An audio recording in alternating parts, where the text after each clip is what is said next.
Hello and welcome to Musician U. My name is Drake. I'm Jess. Today we're going to talk about the early music of video games, how it was written, what it was written on, who it was written by, and later we're going to go take a field trip to one of our favorite places called Prodigy to test out this funny little quirky thing that happens because they had some crazy limitations. So we've all played or we've all seen old school video games. Yeah. And the music in them is so iconic and it's so fundamental to what has come after it. Yeah. It's influenced so many genres of life. Obviously video games, but also movies and compositions in general, bands and the whole gambit, right? And what's incredibly crazy is the music from the first video game consoles weren't recordings. They were actually music being created by the chip itself. I did not know that this was a thing until we started digging into this. Yeah, and we know the sound. We actually call it chiptune now. And the reason why it's called chiptune is because the chip is literally making the sound. So how was the sound made? Yeah, well, how was it made? Well, first, let's talk about the chip itself. Every gaming console, every computer, every phone has what we call a CPU, which is the central processing unit. The Nintendo and many other devices have and had an APU, which is the audio processing unit. All right, I'm going to open up the Nintendo here and we're going to look inside of it. And you see right here, this is the main chip. This is the RP2A03. Inside of this is the CPU and the APU. This whole black thing right here, that is just the encasing. Oh. Inside of there, about a 1/4 inch square is the CPU.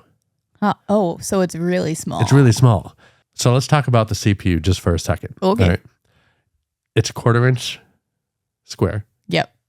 On that 1/4 inch square are 4,500 plus transistors. That's a lot. Yeah. That's a lot. That's a super lot. Each one of those transistors is about the size of a human blood cell. So the way they do this is they take the little piece of silicon, which is the 1/4 inch square. They put a photosensitive layer on it. And then they use photolithography, which is basically light stenciling. And layer by layer, they stencil the parts of the little parts and the wires that connect them.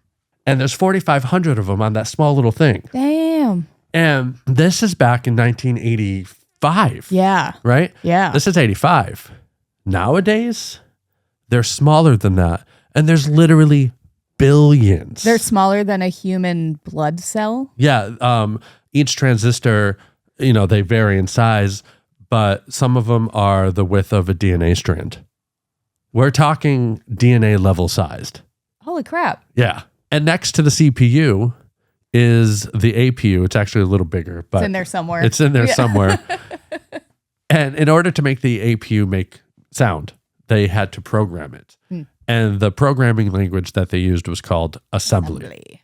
There's this emulator called 8bitworkshop.com. I wanted to, just because in solidarity of this podcast, to see if I could write some code. And even with GPT's help, it took me so long. Like the whole weekend. Drake suffered for this podcast. Drake suffered for this video, for you out there. It was wild. I came up with this idea of 5 notes in the melody and a 3-note bass line harmony. Yeah. And look at all this code that I had to write and listen to what it ends up sounding like.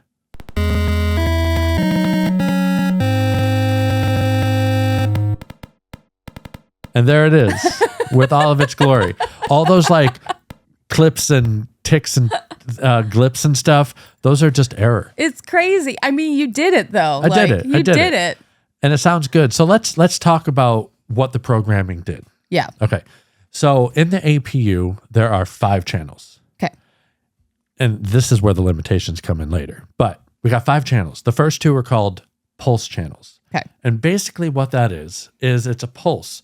And with those little components, it allows electricity to go through either slower or fast, And the more pulses through that, the higher the pitch.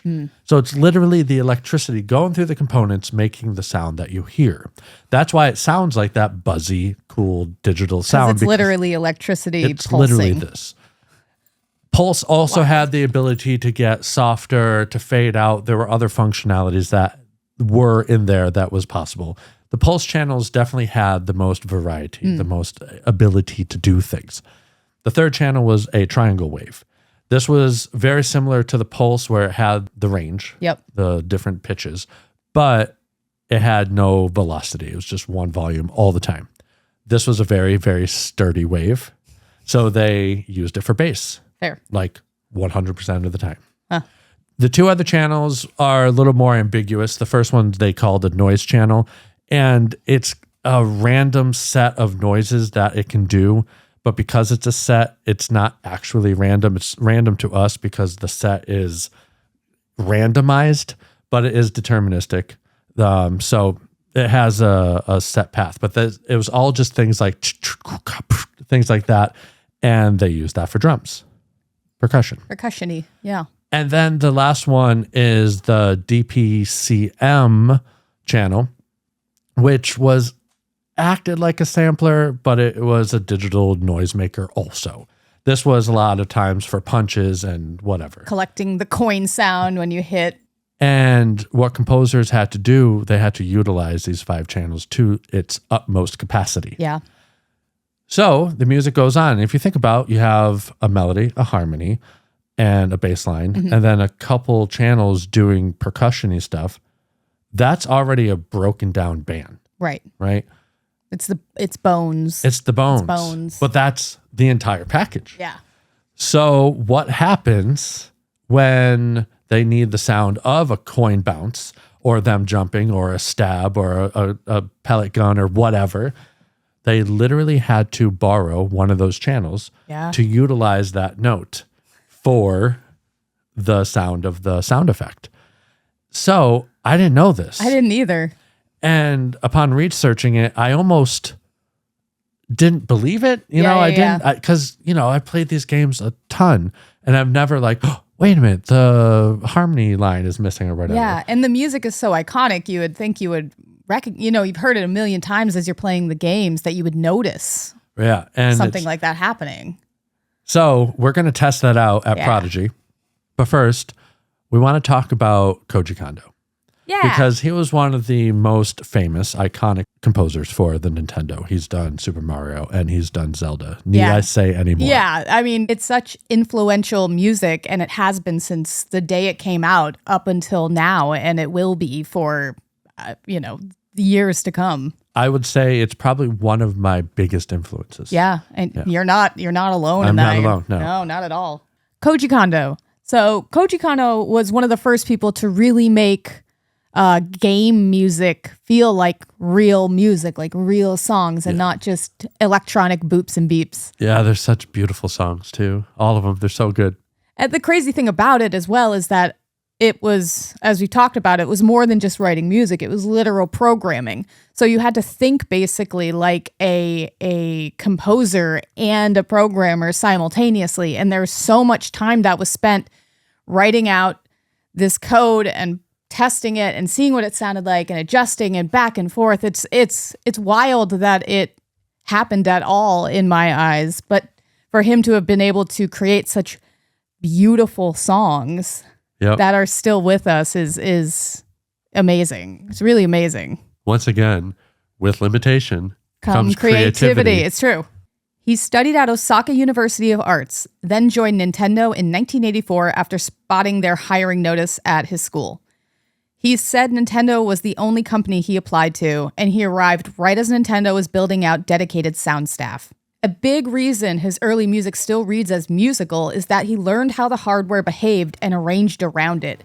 He's pointed out that the Famicon's square waves are harmonically rich, so tight chords can get muddy. His solution was to open up the voicings, spread the notes farther apart, and keep harmony clear even with limited channels. Yeah, talking about that, a lot of times harmony is a third. You know, you have the root and the third, or you're singing the third and the harmony is the fifth. It's either a major or minor third. It's kind of stacked on top of that. What I noticed a lot of times in video games, especially with Koji Kondo's, he took the third and dropped it down the octave, so it ends up being a sixth, which is way more separated than the third, and it definitely eliminates a lot of the potential muddiness. Yeah. And if you're not familiar with Famicom, it was basically Nintendo's 8-bit home console released in Japan, and it's essentially the Japanese version of what became the NES in North America and other regions. All right, now what we're going to do, we're going to go to Prodigy. We're going to test out to see if we can see which channels were borrowed when there's some sound effects and stuff. Let's go. Let's go. Woo! And here we are at Prodigy. We have Jeff, the owner. Thank you. Yes. Tell me a little bit about this place. This place is called Prodigy. It's named after the band Prodigy. I don't know if you knew that. I didn't know that. Yes, it definitely is. I used to use a sample from Prodigy, and it was a song called Prodigium that I produced, and this place is named after that song because I used to end with it at every set. But yes, it is a game room, a fully functional game room, a mini golf course that I created, I designed, and I built. This is my second course, actually. The first course was built in 2018, and this brand new one was built in 2022.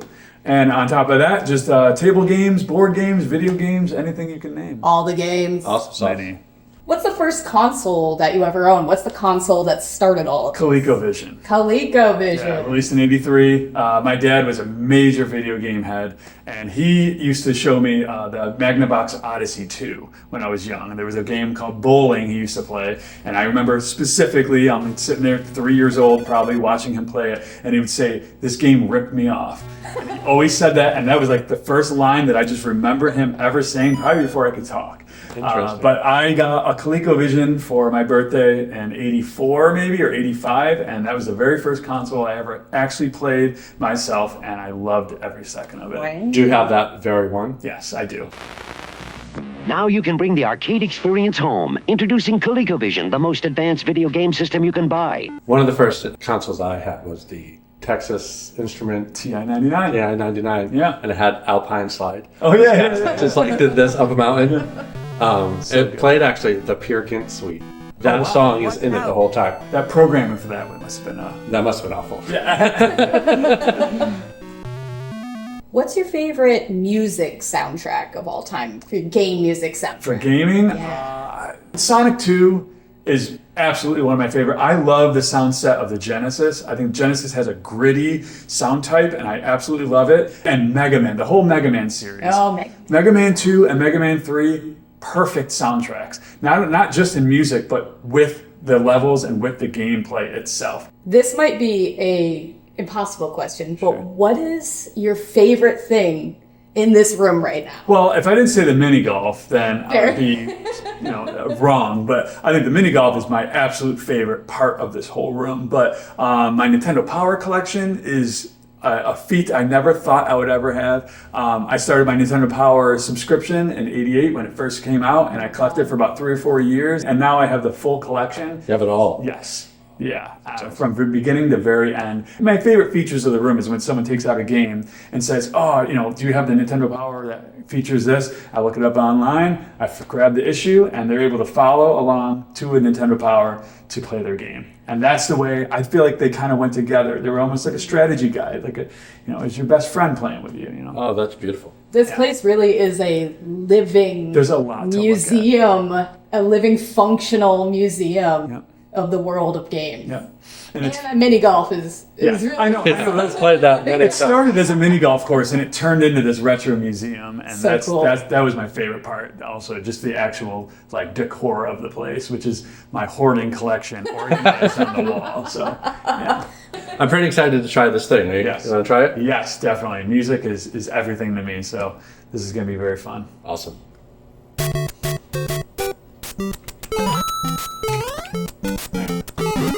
Oh, wait, that's a different one. That was bass. Yeah. Oh, let's see, ready?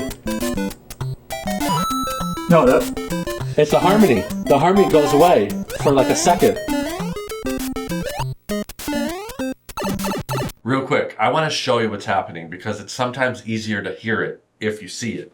So what I did here was I took the audio of what you just listened to and I extracted all the stems from it. The 2 pulse waves, the triangle, the noise, and the DPCM. What happens here, check this out. This is what we just heard. I'll solo that.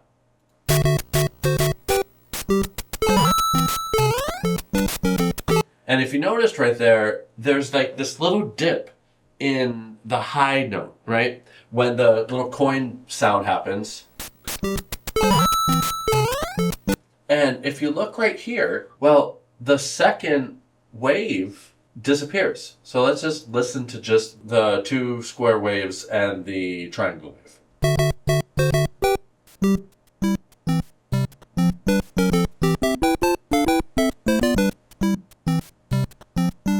And it happens right there too.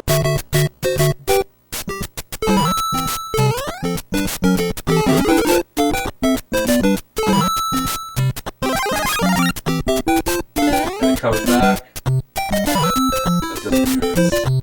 Did you hear that disappear right there? Let me get rid of the coin sound. I think it's most obvious right here when it comes back in to hear it come back in. Check it out. Right after that bloop, bloop, bloop, it comes right back in.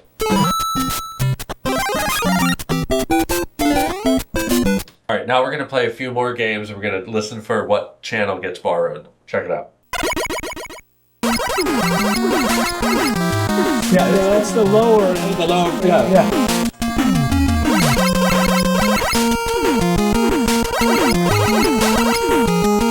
So it sounds like, so this is the interesting thing. There's no actual delay. It's using 2 channels to play the second note a little bit off. So it almost sounds like it takes away the delay, but it doesn't.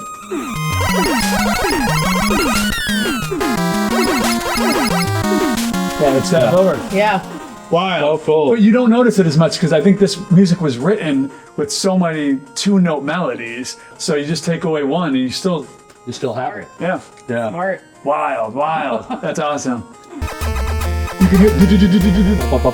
It's so fast because the Buster was. And this is. It's so quick.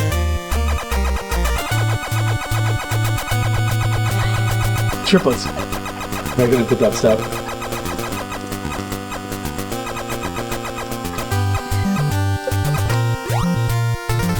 You know what it reminds me of? When you sidechain bass and kick. Yeah. That like cuts it out for that 1 second. Yep. That's a really good description. Huh. Even though it's side chains, but it cuts it out. It almost like literally gates it and then brings it back. Yeah. Wow. Awesome. That's a good one. That was a really good one. It took me a while to find it. Definitely, just because that gun is so short. All right, that was awesome. I love it when an experiment works. Me too. I wasn't 100% sure if we were going to be able to detect it, but it was actually pretty darn obvious. Yeah, it was really cool, especially in the Metroid with the triplets. So cool. It was really cool. Thank you, Jeff, for letting us into your place. Prodigy is such a wonderful place. Yeah. If y'all haven't been there, even if you're far, far away, it is worth the trip. Truly. And we'll see you next time. Sounds good. On Misu Shinyu. Have a good one. Bye, guys. Bye.